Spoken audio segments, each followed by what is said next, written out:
1 Samuel chapter 15. Samuel said to Saul, I am the one the Lord sent to anoint you king over his people Israel. So listen now to the message from the Lord. This is what the Lord Almighty says. I will punish the Amalekites for what they did to Israel when they waylaid them as they came up from Egypt.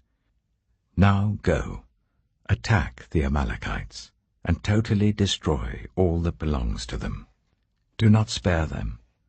Put to death men and women, children and infants, cattle and sheep, camels and donkeys. So Saul summoned the men and mustered them at Telaim, 200,000 foot soldiers and 10,000 from Judah. Saul went to the city of Amalek and set an ambush in the ravine. Then he said to the Kenites, Go away, leave the Amalekites, so that I do not destroy you along with them. For you showed kindness to all the Israelites when they came up out of Egypt. So the Kenites moved away from the Amalekites. Then Saul attacked the Amalekites all the way from Havilah to Shur, near the eastern border of Egypt.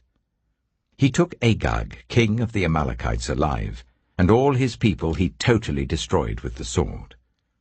But Saul and the army spared Agag, and the best of the sheep and cattle, the fat calves and lambs, everything that was good. These they were unwilling to destroy completely, but everything that was despised and weak they totally destroyed. Then the word of the Lord came to Samuel. I regret that I have made Saul king, because he has turned away from me and has not carried out my instructions. Samuel was angry, and he cried out to the Lord all that night. Early in the morning, Samuel got up and went to meet Saul, but he was told, Saul has gone to Carmel. There he has set up a monument in his own honor, and has turned and gone on down to Gilgal. When Samuel reached him, Saul said, The Lord bless you. I have carried out the Lord's instructions. But Samuel said, What then is this bleating of sheep in my ears? What is this lowing of cattle that I hear? Saul answered, The soldiers brought them from the Amalekites.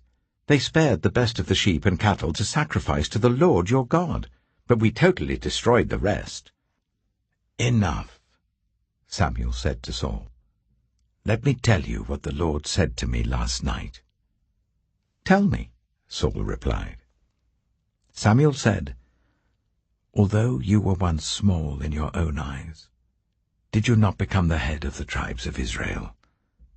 The Lord anointed you king over Israel, and he sent you on a mission, saying, Go and completely destroy those wicked people, the Amalekites. Wage war against them until you have wiped them out. Why did you not obey the Lord? Why did you pounce on the plunder and do evil in the eyes of the Lord? But I did obey the Lord, Saul said. I went on the mission the Lord assigned me. I completely destroyed the Amalekites and brought back Agag, their king. The soldiers took sheep and cattle from the plunder, the best of what was devoted to God, in order to sacrifice them to the Lord your God at Gilgal.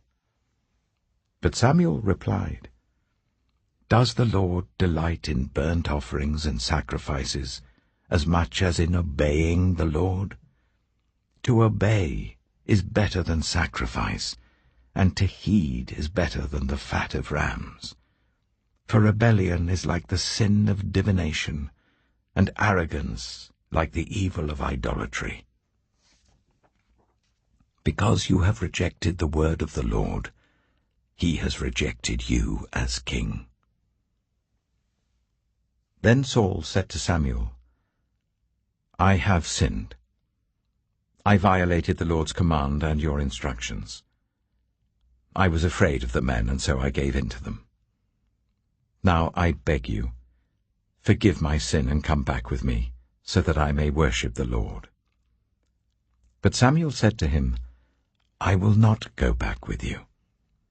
You have rejected the word of the Lord, and the Lord has rejected you as king over Israel. As Samuel turned to leave, Saul caught hold of the hem of his robe, and it tore. Samuel said to him, "The Lord has torn the kingdom of Israel from you today, and has given it to one of your neighbors, to one better than you. He who is the glory of Israel does not lie or change his mind, for he is not a human being that he should change his mind." Saul replied, "I have sinned, but please honor me before the elders of my people and before Israel. Come back with me so that I may worship the Lord your God." So Samuel went back with Saul, and Saul worshipped the Lord. Then Samuel said, "Bring me Agag, king of the Amalekites." Agag came to him in chains, and he thought, "Surely the bitterness of death is past." But Samuel said, "As your sword has made women childless, so will your mother be childless among women."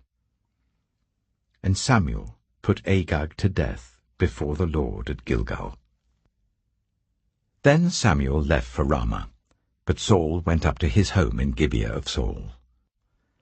Until the day Samuel died, he did not go to see Saul again, though Samuel mourned for him. And the Lord regretted that he had made Saul king over Israel.